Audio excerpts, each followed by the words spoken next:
একটা জায়গায় কোনো কম্প্রোমাইজ নাই। মাদক, কিশোর গ্যাং আছে।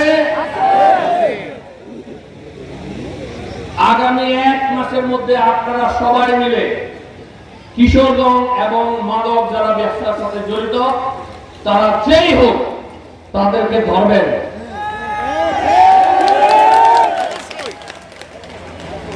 আমাকে ফোন দিবেন, ধরার পরে আমাকে ফোন দিবেন, গায়ে হাত দিবেন না। প্রশাসনের লোক এসে আপনারা তাকে নিয়ে যাবে।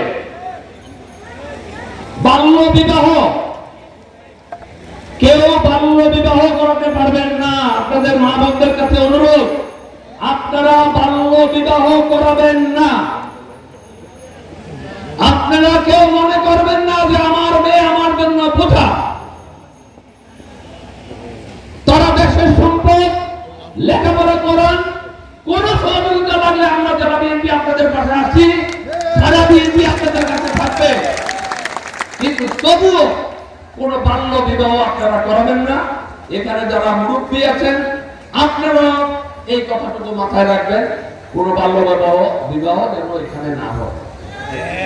আমরা অন্তত বিষ্ণুপুর ইউনিয়নে দেখতে চাই আগামী ইলেকশনের আগে মাদক, বাল্য বিবাহ, কিশোর গ্যাং এগুলা 0 পর্যায়ে।